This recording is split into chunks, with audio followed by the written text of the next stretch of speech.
Thank you for having me.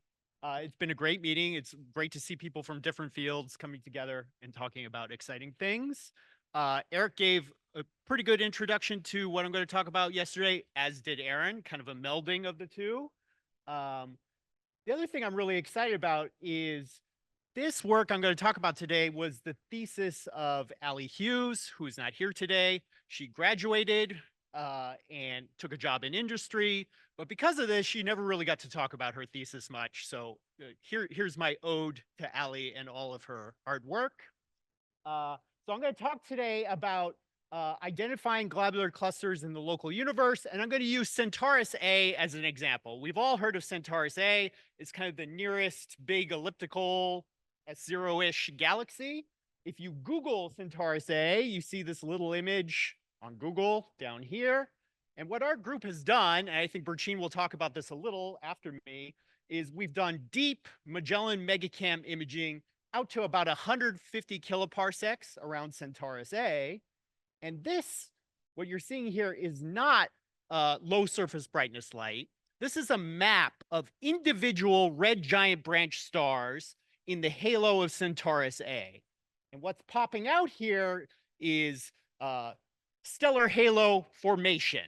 Okay, we're seeing stripped dwarf galaxies, another stream right here. We see the shelf down here as well. Okay. I should mention that this is the work of Denia Sonojevic. She gave a talk yesterday on Virgo 1. And what I'm going to talk about today, by the way, this data here is about as deep as the LSST 10-year depth. So welcome to 2036 or 2037 here. And we'll be able to make maps like this for a bunch of nearby galaxies. Now, we want to go from here over to here. This is the same red giant branch stellar map, but here we have the globular cluster system of Centaurus A, all of the little dots here. And you can see very clearly that some of these stellar substructures, these tidal tails, etc., seem to have globular clusters associated with them. Okay? So what I'm going to talk to you today about is identifying these globular clusters way out in the halo of nearby galaxies.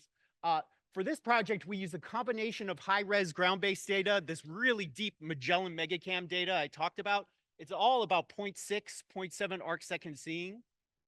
We also use color information from the Noir Lab source catalog, which David Nidever and others talked about just the other day. And it turns out Gaia is really great at identifying nearby globular clusters. Maybe not something you've thought about before, but I'll show you what we did. We applied this to Centaurus A. In the end, after spectroscopic follow-up, we found 122 new Cen-A globular clusters using our new technique.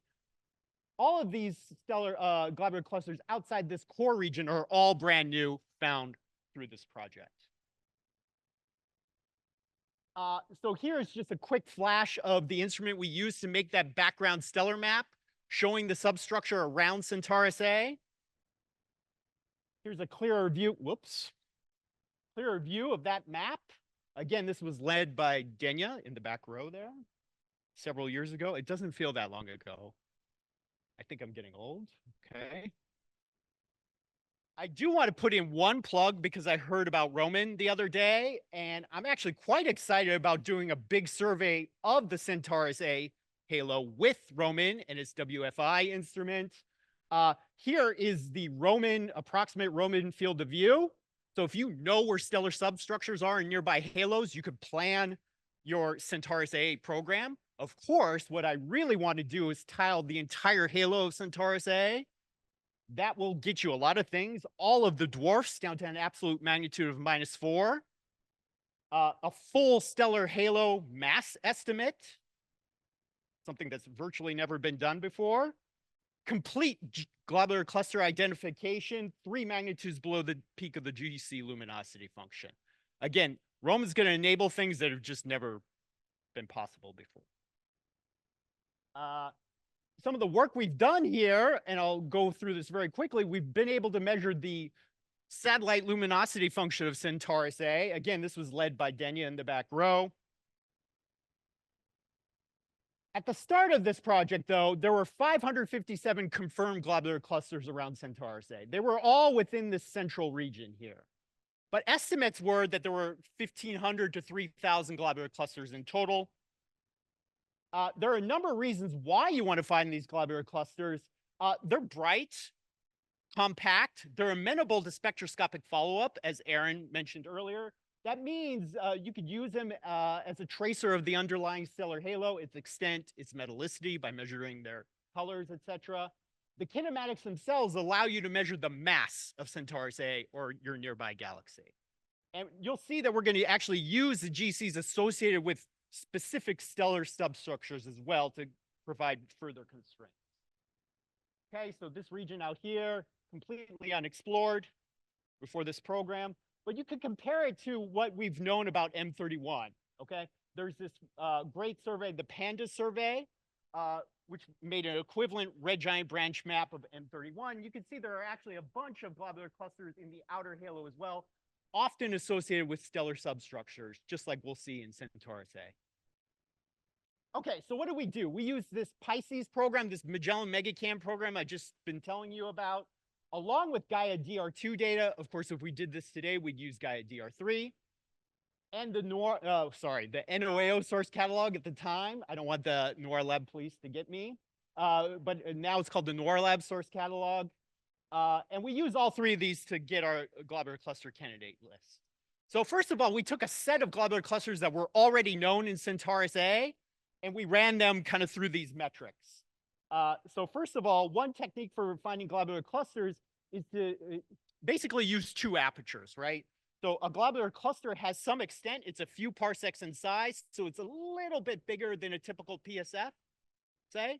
So if you take the difference in magnitude between two apertures, something that is slightly extended will pop out of the stellar locus here. So this is the stellar locus. And here are the globular clusters popping out if you take two aperture magnitudes. Take the difference between the two, sorry. And it turns out one easy thing you could do with Gaia, Centaurus A is at a galactic latitude of 20 degrees. There are lots of stars contaminating. If you just run the known globular clusters through Gaia, a lot of them have proper motions, even parallaxes. They're not globular clusters, right? They are stars in the foreground that people misinterpreted as globular clusters. Life sucks. This happens. Okay. So actually 50 of the known globular clusters around Cent A are known in quotes were not globular clusters. They were stars. Gaia also has other statistical metrics that are quite useful. There's one thing called the astrometric excess noise. This is the excess noise in the model for their point spread function and their astrometric solution of parallax plus proper motion. Again, the stellar locus is down here, and the globular clusters of Cent A were up here, the known globular clusters. They clearly pop out. You can assign a likelihood to these objects up here, whether they're stellar-like or not. Similarly, there's this thing called BP-RP-XS. Again, this is equivalent to a difference in aperture magnitudes when you compare the BP plus RP flux to the G-band flux. They just pop right out, okay? So we combine our two aperture technique plus Gaia, plus globular clusters tend to sit in a certain area in color space. Here, we're using the NOIR Lab source catalog and colors, okay? And the green objects all sit in this locus here. Stars are over here. They're pretty close, but if you combine all these techniques together, you really start getting a handle on the globular clusters around Centaurus A. All right, so we bring these three together. We actually had a ranked list. You probably can't read this because I could barely read it from here. There's a gold sample that were in all three catalogs and were highly ranked as globular clusters. A silver sample where it was only 2 out of the 3 clusters, but they were still pretty highly scored. And so we prioritize these for spectroscopic follow-up. This just shows there's an overdensity. So we used a couple instruments. We used the M2FS spectrograph on Magellan, and we used the 2DF spectrograph at the AAT. And we collected, several hundred spectra of globular cluster candidates over a span of years. So in the end, it's actually closer to 150 newly confirmed globular clusters around Centaurus A. A lot of these 27 here are actually really bright, ultra compact dwarfs that Aaron talked about in the previous talk. So So out of the one thing I want to mention is sort of within the central region here, our highest priority targets, 70% of them were actually new globular clusters around Centaurus A. Of course, in the outskirts, basically everything's a contaminant. And so our success rate went down, but we were able to identify 28 globular clusters outside of 50 arc minutes, about 50 kiloparsecs. Okay, here's just some of their demographics. I'll skip that. I feel I'm running out of time. So here's the radial velocity as a function of radius. This is where we've really added targets out here, and this lets us measure the velocity dispersion of Centaurus A's halo out to large radii. And if we correlate the new globular clusters with their position in this wonderful red giant branch star map we made, you can see that there are clearly systems associated with stellar substructures. This dwarf galaxy here, which was newly discovered by Denya, actually has 4 globular clusters around it. There we go. And you can see them quite clearly in HST follow-up imaging. They resolve into stars. Okay. You could also start doing modeling of the stellar substructures we see. So we worked with Sarah Pearson, who's a numerical theorist, to reproduce this stellar stream of this disrupting dwarf out here. And it turns out by adding in the velocity of the nuclear star cluster, this globular cluster sitting at the center of that galaxy, it lets us constrain the mass of the overall stellar halo. Okay. And it also turns out the second stream here is useful as well, especially if you have a globular cluster velocity associated with it. You may have noticed that we have 7-ish globular clusters along this stream, and we thought this would let us really constrain the mass model of this galaxy.